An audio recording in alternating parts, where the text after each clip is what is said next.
vocês estão? Tudo jóia? Estão conseguindo realizar as atividades dos trabalhos? Todo mundo fazendo tudo certinho? Espero até o dia 29 no meu e-mail ou no meu WhatsApp, hein? Bem, nós vamos para a nossa aula de geografia, tá bom? Nós vamos abrir lá na página 30 e hoje nós vamos finalizar os nossos conteúdos, joia? Não precisa, tem atividades a serem feitas, mas a gente vai finalizar porque a gente precisa finalizar a nossa apostila. Porém, façam com calma, deem prioridade aos trabalhos. Depois que vocês tiverem terminado os trabalhos, aí vocês realizam, né? Vocês vão realizar essas atividades da apostila, tá bom? Tia Débora não está com pressa. Prestem atenção na aula, no vídeo, e aí depois, quando vocês terminarem os trabalhos, aí vocês façam as atividades da apostila. Joinha? Acompanhem comigo aqui na apostila. Bem, na apostila, na página 30, nós temos os fenômenos da natureza que transformam paisagens em velocidades diferentes, né? Então, a gente vai ler para depois ter a explicação. As alterações das paisagens ocasionadas pela ação dos fenômenos da natureza podem ocorrer em velocidades diferentes, ou seja, rápida ou lentamente. Algumas transformações nas paisagens resultantes de fenômenos naturais são perceptíveis imediatamente ou ao longo de um curto período de tempo. Veja alguns exemplos. Os terremotos são movimentos que ocorrem na superfície da Terra e podem transformar rapidamente uma paisagem. Esses tremores de terra causam muitos danos às edificações construídas pelos seres humanos. Então, aqui nós temos a imagem de uma paisagem que sofreu um terremoto, né? A gente consegue perceber as casas foram destruídas, né? As casas acabaram caindo, se vocês perceberem, né? Prestem bem atenção, ó, acompanhem a setinha, as casinhas, olha, todas, a maioria destruídas, né? O chão, o solo também foi destruído, a construção, por causa do terremoto. Mas não apenas o terremoto pode causar esse tipo de destruição rápida, né? Nós temos também aí furacões, que também destroem a natureza, modificam as paisagens de uma forma muito rápida, né? Nós temos também grandes temporais que inundam as ruas, as casas e modificam, transformam a natureza, a paisagem daquele local. Já os vulcões são fendas ou aberturas na superfície terrestre por onde o magma é expelido. O magma é um material pastoso que existe no interior da Terra e vem à superfície por meio das erupções vulcânicas. Quando o magma se resfria, ele forma rochas, né? Então, olha aqui, ó, a gente está vendo um vulcão em erupção, um vulcão ativo, e ele está expelindo o magma, né? Que é uma lava muito quente.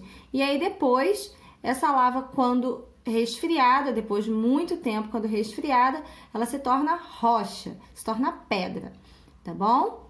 Então, ó, por outro lado, há fenômenos, ó, vou virar um pouquinho.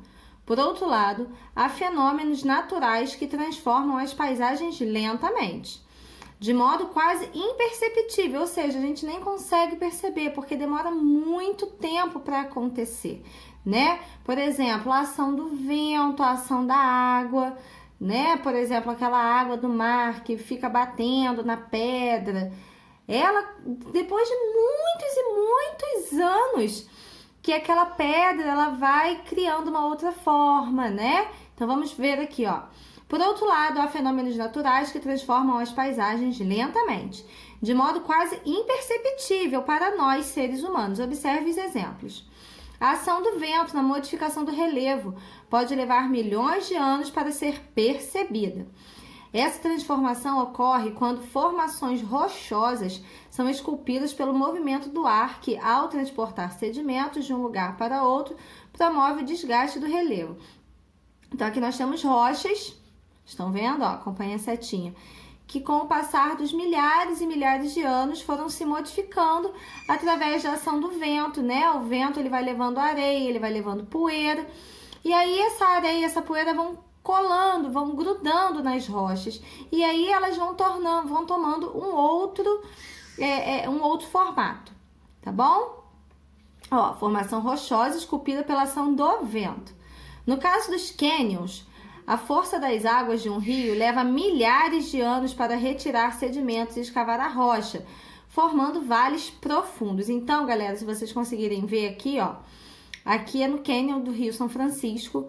Isso tudo um dia foi água, tá? Toda essa água, ela chegou até em cima.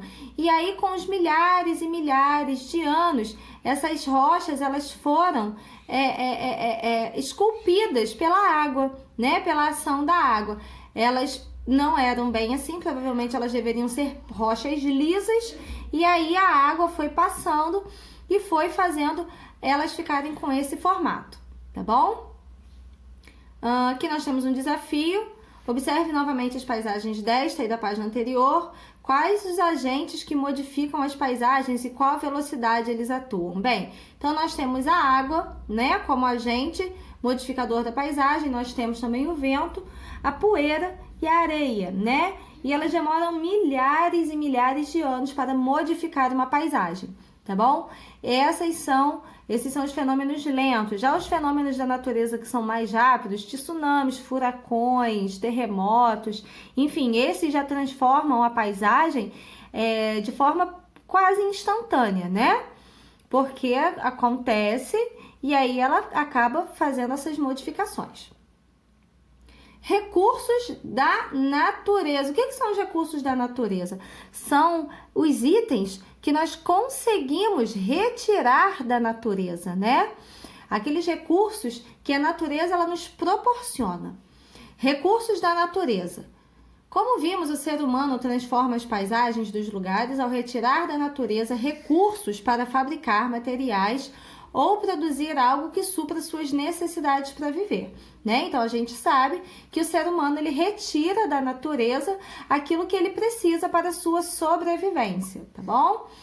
Recursos naturais são todos os elementos que estão presentes na natureza e podem ser utilizados pelo ser humano. O solo, o ar, a água, os seres vivos, vegetais e animais, a luz e o calor do sol são recursos naturais. Então, vamos lá, ó. Vou falar lentamente, prestem atenção. O solo é um recurso da natureza que a gente usa para plantar, para pisar, né? A gente também usa para fazer construções. O ar que nós usamos para respirar, né? Para soprar, né? Um ventilador, por exemplo, ele faz o ar ir mais rápido. A água que nós usamos para fazer comida, para beber, para nos banhar, para nos refrescar, enfim. Os seres vivos, vegetais e animais. Tia, seres vivos? Sim, seres vivos. Quando a gente come aquela carne, né, daquele bifinho ou aquele franguinho, eram seres vivos, né? Era um boi que estava vivo, a gente já conversou sobre isso. Era uma galinha que estava viva, né? E quando nós falamos dos vegetais, nós falamos dos legumes, das verduras. Tia, mas legumes e verduras são seres vivos? Eles não precisam de ar para poder crescer? Eles não precisam de água para poder crescer? Eles não precisam dos nutrientes do solo para poder crescer? Então, são seres vivos também, tanto os animais quanto os vegetais. Tia, vegetais todos, alface, couve, batata, rúcula, agrião, cenoura, enfim, são vegetais, são seres vivos também, porque eles precisam desses elementos da natureza para poder crescer. Tá bom?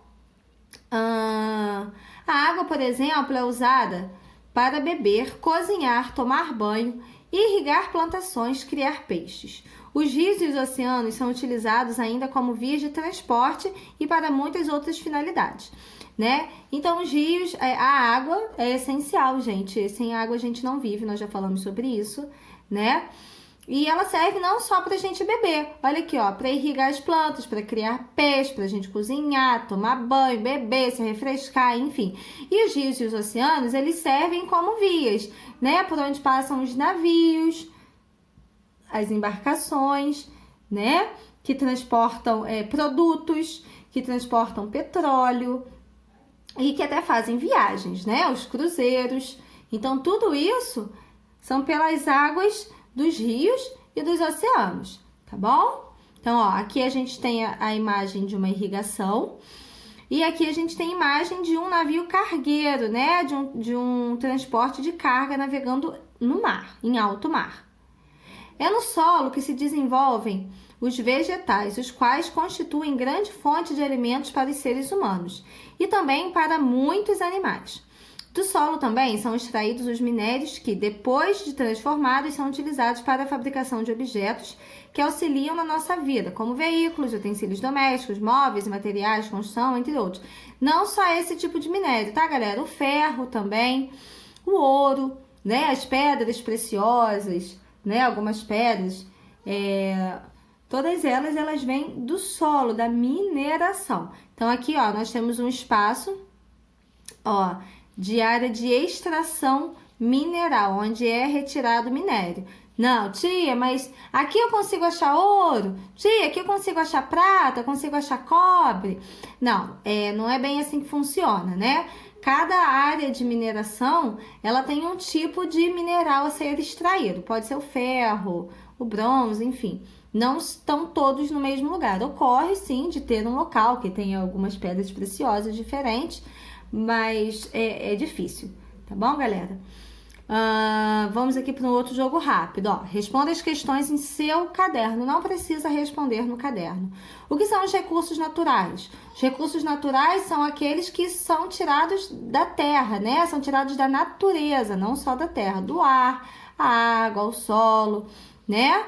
Tudo isso é recurso natural. Porque a luz solar é um recurso natural muito importante, porque a gente não vive sem a luz do sol, né, gente? A luz do sol, ela serve para nos dar vitaminas, ela serve para aquecer a água, ela serve para que os vegetais consigam crescer. Sem a luz do sol, muitos vegetais não crescem, tá, gente?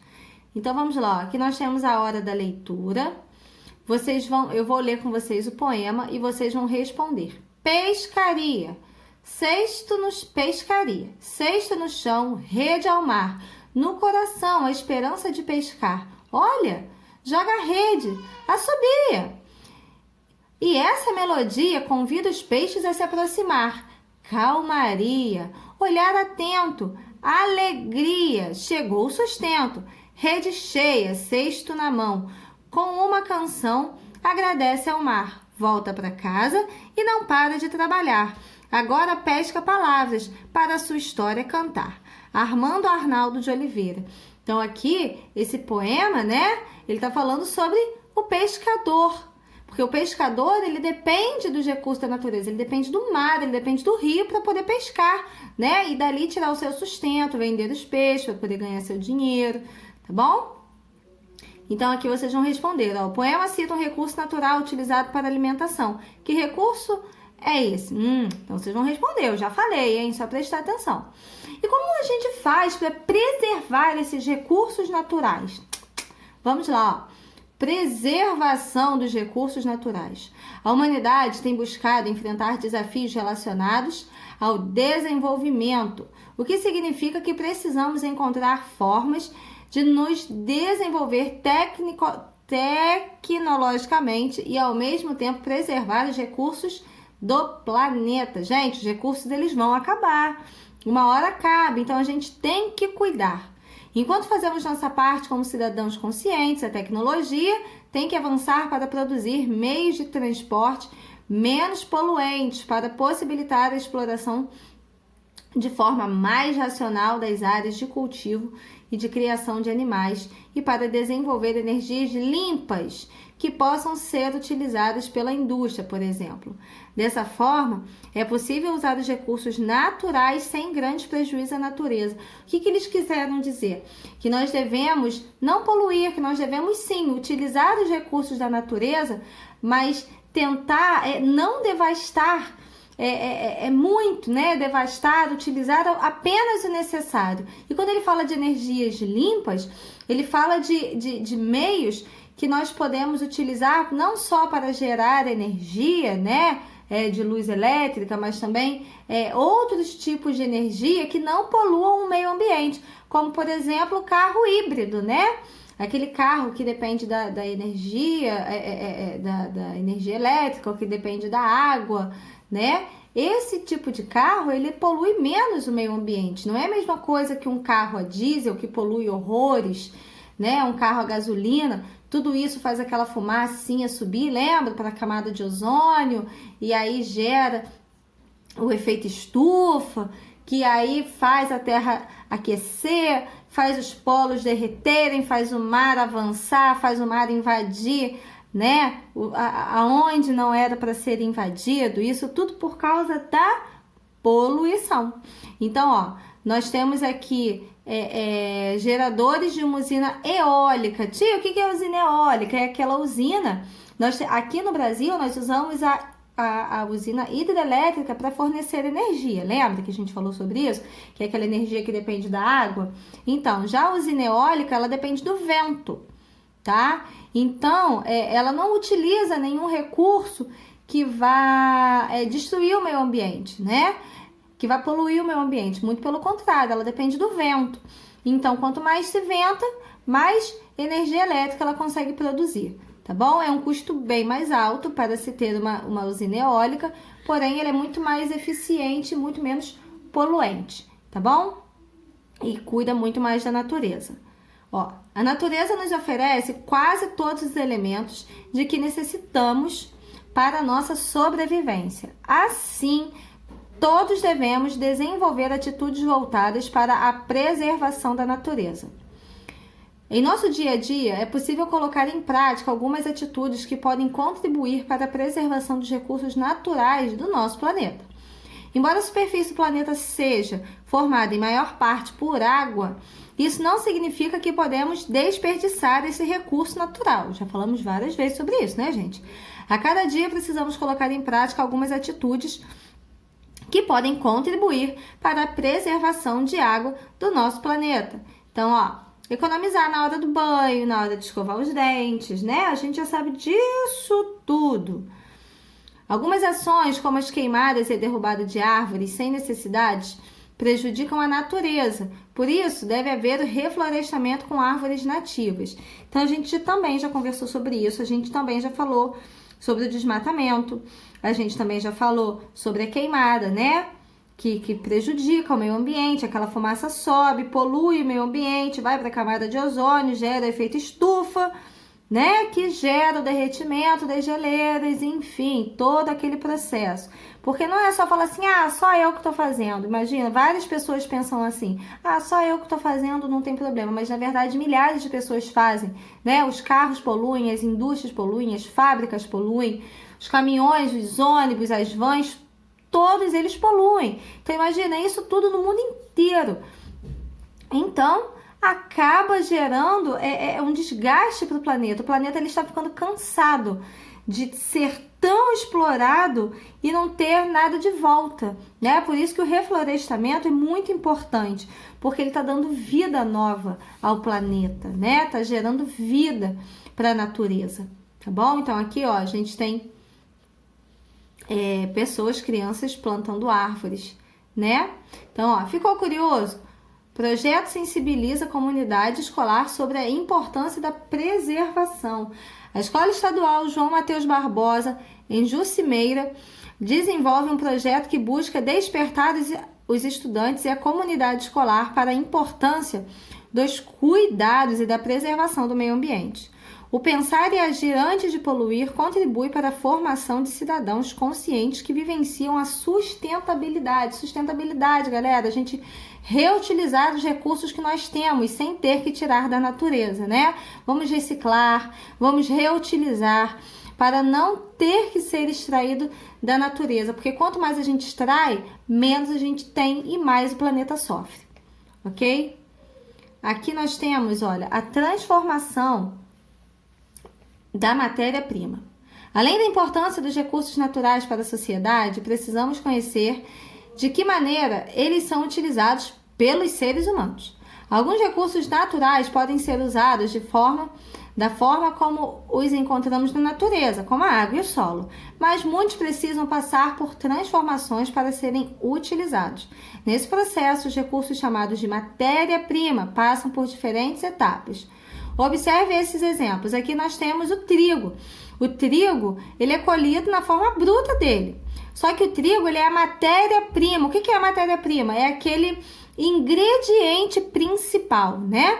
Então, para se fazer o pão, qual é o principal ingrediente? O trigo. Então, olha só, o trigo, ele foi plantado, depois ele foi colhido, depois ele foi ensacado, depois ele foi para a indústria, chegou lá, ele foi refinado, né? Foi tratado, foi peneirado, e aí ele passou para o mercado, e lá no mercado compraram ele, onde o padeiro conseguiu fazer o pão, tá? Então, a matéria-prima do pão é o trigo, ok? Assim como a matéria-prima do plástico é o petróleo. São recursos que são retirados da natureza. A matéria-prima do álcool é a cana-de-açúcar, né? Então, assim, a matéria-prima é aquele material, é aquele ingrediente principal que eu vou precisar ter para produzir algo, ok? Então, por exemplo, aí, ó, o pãozinho saiu do forno, foi para a padaria, saiu da padaria, né? Foi para casa de alguém, chegou lá, foi cortado, foi feito um sanduíche, certo? Então, tem todo um processo, todo um trajeto que os materiais, as matérias-primas, eles percorrem até ele chegar à nossa casa, até ele chegar à nossa mesa, né? Assim como o pão, nós temos também a manteiga, né? Onde a vaquinha é criada, comendo o matinho, comendo a ração, aí depois o leite é extraído da vaca, o leite passa por todo um processo até virar manteiga, depois ele é transportado da fábrica até o mercado, e lá do mercado ele vem para nossa casa. Então, tem todo um processo, e a matéria-prima da manteiga é o leite, ok? Então, ó, o lápis, da árvore ao lápis. A árvore é plantada, né, em um espaço, depois ela é cortada, árvores próprias, ok? Para serem feitos os lápis, ok? Então, a árvore é plantada, depois ela é cortada, depois ela é enviada para a fábrica, ela é toda trabalhada, vocês estão vendo? Ela entra bruta e sai em forma de lápis, depois de todo um processo. Aí esse lápis vai para caixas, onde é transportado pelo caminhão, até chegar na papelaria, ou enfim, no mercado, na lojinha da esquina.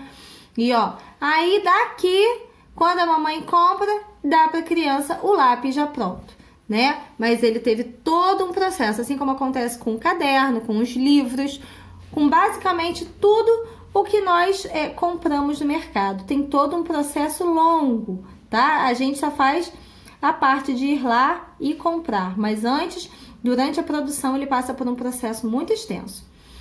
Note nas ilustrações dessa página e da página anterior a transformação do trigo em um alimento para saciar a fome e da madeira em lápis para colorir desenhos. O trigo e a madeira são as matérias-primas necessárias para, por exemplo, a fabricação do pão e do lápis. Respectivamente, todos os produtos utilizados por nós necessitam de matérias-primas para ser produzidos. Além disso, muitas pessoas estão envolvidas no trabalho de fabricação e distribuição desses produtos, ok? Então, esses produtos, galera, eles passam por um processo muito longo até chegar à nossa casa, tá bom? Então, aqui, olha, eu quero que vocês realizem as atividades das páginas 38 e respondam o que vocês aprenderam da página 39, ok? E aqui vocês vão fazer um pequeno resumo. Essa página aqui, ela fala sobre um pequeno resumo na página 40 sobre alguns itens que nós abordamos desses conteúdos, ok? Dessa unidade. Façam com calma, deem prioridade aos trabalhos. Depois que vocês tiverem finalizado os trabalhos, aí vocês vão realizar as atividades da apostila, tá bom? Um beijo enorme, fiquem com Deus e até a próxima aula.